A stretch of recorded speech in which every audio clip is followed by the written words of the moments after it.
हम बात कर रहे हैं फिजिक्स की। 12 फिजिक्स का जो फर्स्ट पोर्शन हम लेके चल रहे हैं, इलेक्ट्रोस्टैटिक्स, स्थिर विद्युतिकी वाला।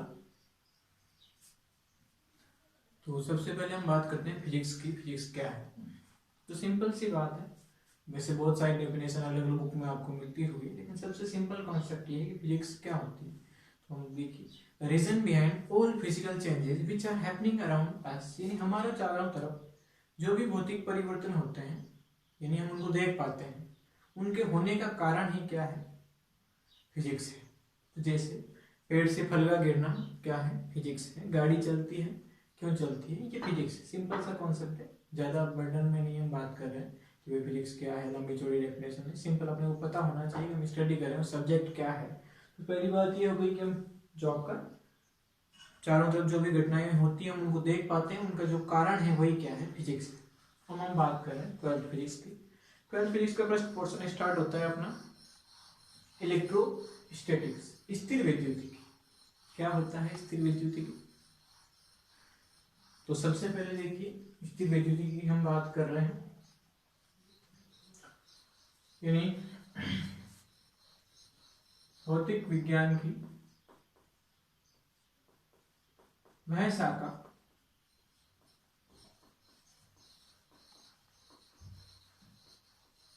जिसमें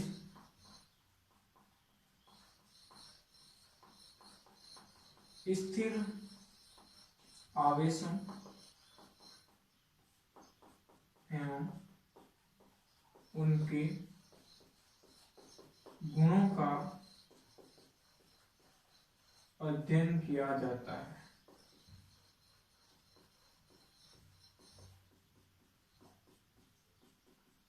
यानी the branch of physics in which we study about the study charge. स्थिर अवस्था में चार्ज क्या क्या गुण होते हैं उनके, और चार्ज का जो स्टडी करते हैं उसको हम बोलते हैं इलेक्ट्रोस्टैटिक्स, स्थिर विद्युतिकी।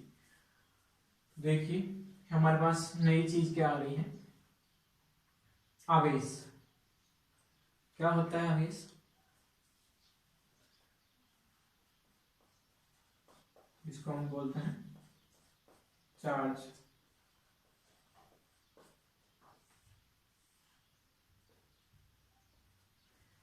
चार्ज की बात करने से पहले कुछ एक ऐसे कॉन्सेप्ट जो आपने डेली लाइफ में रियलाइज किए होंगे उनकी हम बात करते हैं। जैसे आपने सूखे बालों में हम कंघी घुमा के कागज के छोटे छोटे टुकड़ों के पास ले जाते हैं, तो क्या करती है? कागज के छोटे टुकड़ों को क्या अट्रैक्ट करती है, अपनी ओर आकर्षित करती है। ऐसे और भी एग्जाम्पल है, जैसे हम किसी प्लास्टिक चेयर पे बैठे बैठे 2 3 4 बार फिसलते, तो जैसे ही उसके सॉफ्ट कॉर्नर पे हम टच करते हैं तो अपने झटका महसूस होता है। ऊनी कपड़ों में जब उनको हम उतारते हैं तो चट चट की आवाज आती है। तो ये सारे सब कॉन्सेप्ट है जो अपने डेली लाइफ में देखे हैं। तो ये कॉन्सेप्ट क्या है, इनके पीछे ऐसा क्यों होता है? तो तब बात आती है कि यहाँ पे क्या कॉन्सेप्ट है चार्ज का। तो चार्ज कौन है? ठीक, वैसे जैसे जैसे हम अलग अलग बुक की स्टडी करते हैं वैसे आपको चार्ज की भी 2 3 डेफिनेशन मिलेगी।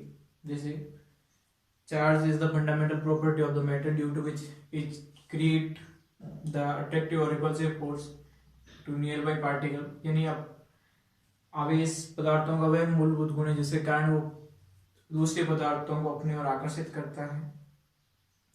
और एक डेफिनेशन ये भी आपको मिलेगी कि आवेश किसी पदार्थ का मूलभूत गुण है जो अपने चारों ओर विद्युत क्षेत्र उत्पन्न करता है। लेकिन अभी ना तो हम विद्युत क्षेत्र को जानते हैं, तो सिंपल सी बात करें आवेश क्या होता है। तो कोई भी पदार्थ जो बना होता है वो किसका बना होता है? परमाणु का बना होता है। और परमाणु आपने छोटे क्लासों में इतने हमने परमाणु के बारे में पढ़ रखा है कि परमाणु जो होता है लगभग गोलाकार होता है, उसके सेंटर में नाभिक होता है, उसका धनावेश होता है, चारों तरफ इलेक्ट्रॉन होते हैं जिनको हम ई से शो करते हैं, उसके चारों कक्षाओं में चक्कर लगाते हैं।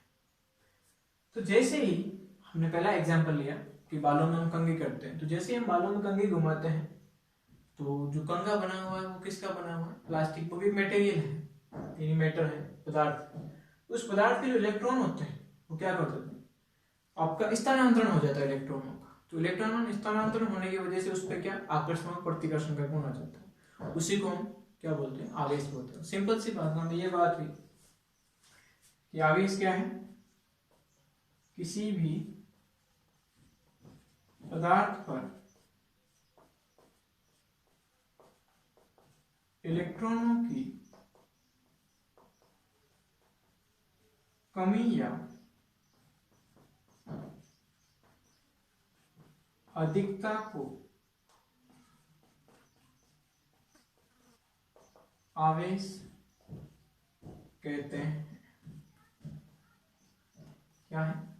किसी भी पदार्थ पर इलेक्ट्रॉनों की कमी या अधिकता को हम क्या कहेंगे? आवेश कहेंगे।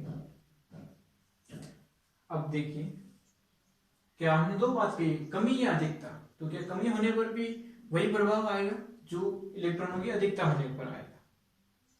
तो इसकी हम बात करते हैं। तो यहाँ पे सिंपल सा कॉन्सेप्ट ये कि जो ये एटम है आपका, अब दूसरे एटम पास में से कोई लेते हैं, इसके भी चारों ओर इलेक्ट्रॉन है, तो अगर ये एक इलेक्ट्रॉन इसको देते तो इसके पास एक इलेक्ट्रॉन और आ जाएगा, इस पे एक इलेक्ट्रॉन क्या हो जाएगा? कम हो जाएगा। तो इलेक्ट्रॉन इसके पास क्या हो गई? इलेक्ट्रॉन की कमी हो गई, इसके पास क्या हो गई? अधिकता हो गई। तो इनमें कुछ तो फर्क होना चाहिए, एक के पास अधिक है, एक कमी है। तो इसी प्रकार इसको आगे बेंजामिन फ्रैंकलिन नामक वैज्ञानिक ने क्या करा? आवेश को दो भागों में बांटा। पहला धनावेश, दूसरा ऋणावेश। ये हो गया आवेश के दो प्रकार, धनावेश और ऋणावेश। तो धनावेश कब होगा इन दो केस में से? ऋणावेश कब होगा? तो देखिए, जब इलेक्ट्रॉन का जो चार्ज होगा, इलेक्ट्रॉन को सिंपल सा नाम दिया गया ऋण आवेश। एक इलेक्ट्रॉन जो होता है, अब उस पर जो आवेश जो ये क्लासिफाइड किया गया, इसका जो आवेश है वो कैसा आवेश है? ऋण आवेश।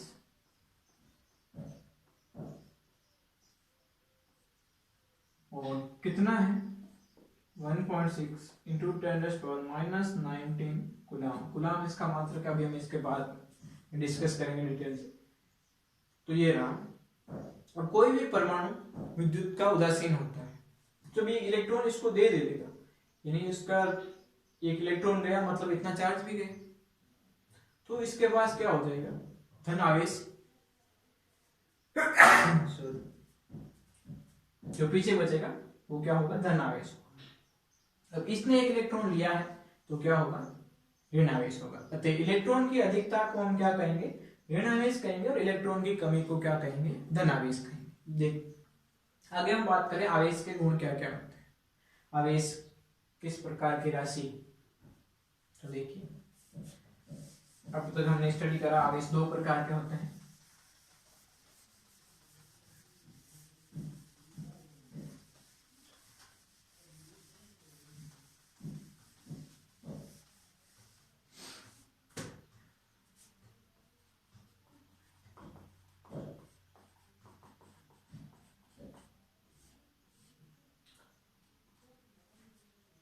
आवेश एक अदिश राशि है।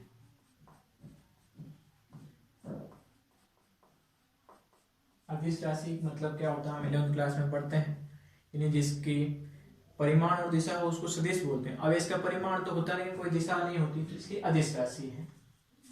इसका मात्रक जो है वो होता है कूलम। कूलम काफी बड़ा मात्रक है, इसे सी से रिप्रेजेंट करते हैं। इससे भी बड़ा एक मात्रक होता है फेराड, एफ से डिनोट करता है। उसकी जो वैल्यू होती है वो होती है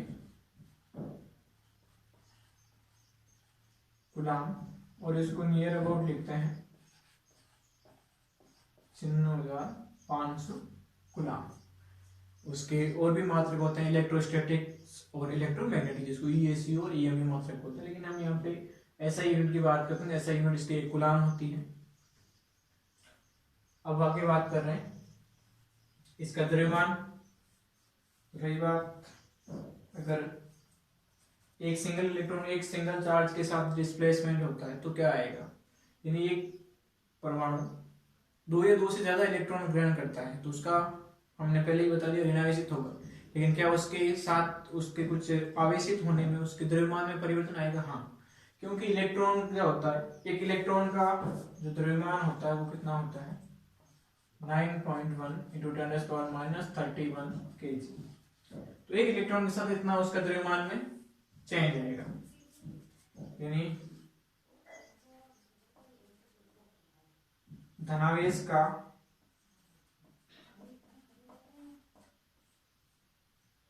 धनावेशित परमाणु का द्रव्यमान कम हो जाएगा। ठीक वैसे ही ऋणावेशित के लिए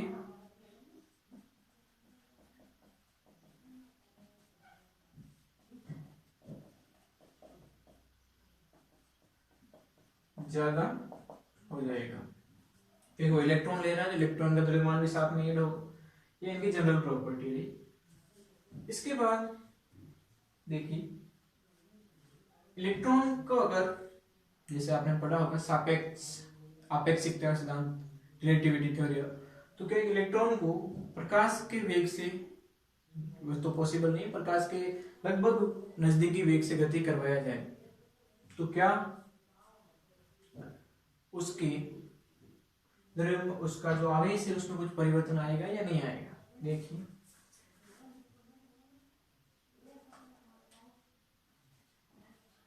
मूविंग मास होता है वो दिया जाता है m0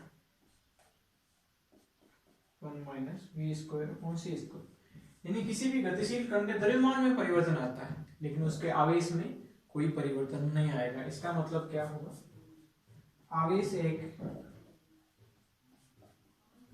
निरपेक्ष राशि है। ठीक है, अब इसके आगे हम बात कर रहे हैं आवेश की जो मेन प्रॉपर्टीज हैं कि आवेश के क्या क्या गुण होते हैं।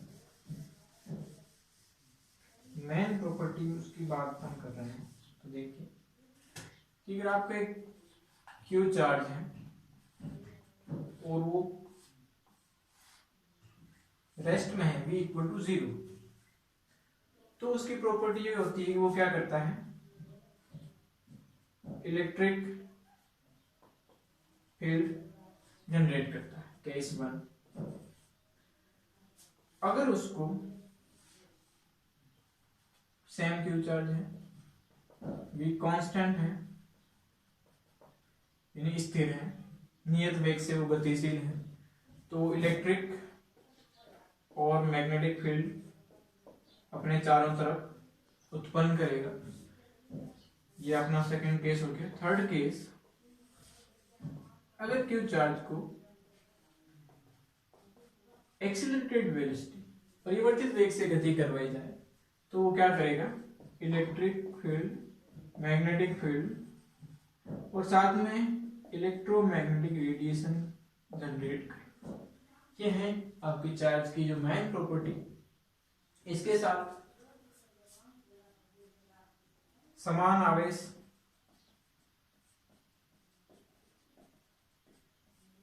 प्रतिकर्षण दर्शाते हैं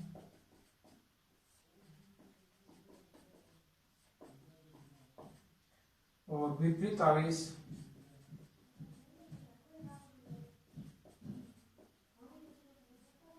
आकर्षण दर्शाते हैं।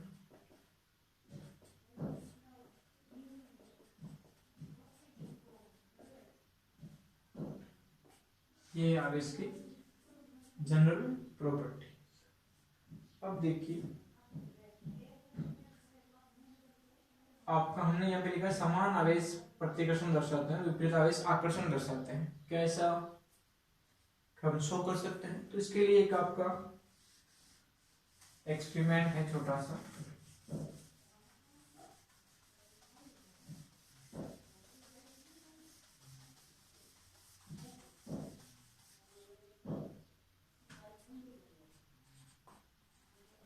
विद्युत दर्शी जिसको बोला जाता है,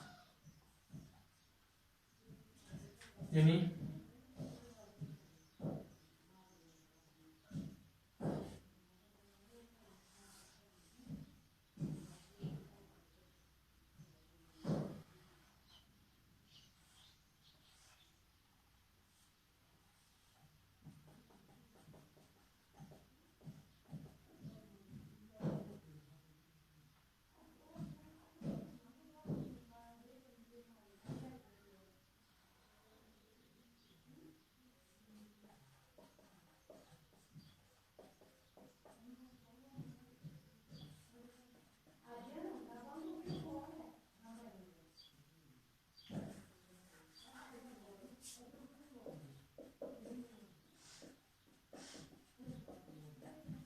देखिए यहाँ पे कांच का जार लिया है, उसमें हमने क्या करा, एक चालक तार की सहायता से ऊपर निकाल रखा, यह भी कूचा लगा और ये ग्लास में से कूचा लगा होता है। इसके नीचे हमने स्वर्ण पन्नी, स्वर्ण की 2 पन्नियां ली और दोनों पन्नियां अलग अलग, लेकिन पहली कंडीशन में दोनों को हमने क्या करा, पास पास में लटकाए।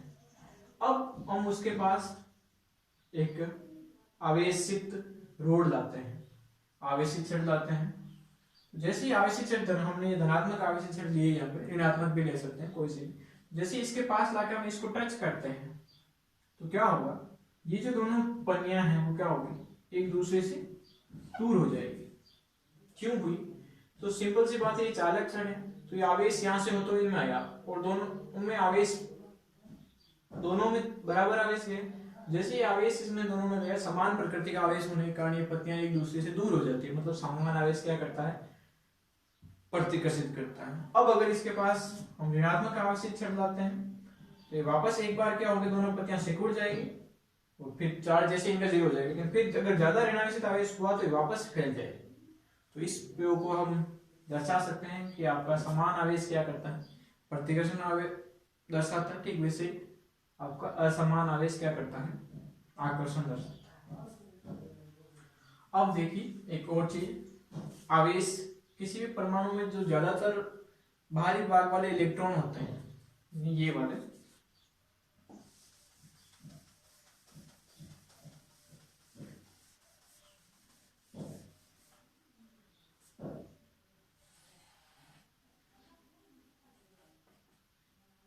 ये इलेक्ट्रॉन होते हैं सबसे बाहर वाले, परमाणु कक्षाएं होती है जिसको KLMN नाम दिया जाता है। तो बाहरी इलेक्ट्रॉन जो होते हैं उस पे नाभिक का जो आकर्षण बल होता है, क्योंकि नाभिक में धनावेश होता है, ये इसका ऋणावेश, तो आकर्षण ही होगा, लेकिन आकर्षण इतना बराबर नहीं देता, कम हो जाता है। जो पास वाले इलेक्ट्रॉनों की बजाय इस पे आकर्षण बल बहुत कम होता है, तो ये इलेक्ट्रॉन लगभग फ्री घूमते रहते हैं, लेकिन परमाणु के अंदर रहते हैं जब तक इनको कोई बाहर से ऊर्जा नहीं दी जाती तब तक। अगर ऐसे किसी इलेक्ट्रॉन को बाहर से ऊर्जा देके, इलेक्ट्रॉन जो है इस टाइप के इलेक्ट्रॉन को हम बोलते हैं फ्री चार्ज, मुक्त आवेश। अगर इसको बाह्य ऊर्जा देके इलेक्ट्रॉन को बाहर निकाल दिया जाए तो जो पीछे एक इलेक्ट्रॉन की कमी से धनावेशित परमाणु बचेगा, वो उस धनावेशित परमाणु को बोलते हैं बाउंड चार्ज, बद्ध आवेश। ये थी general property of the charge, और चार्ज होता क्या है उसके बारे में।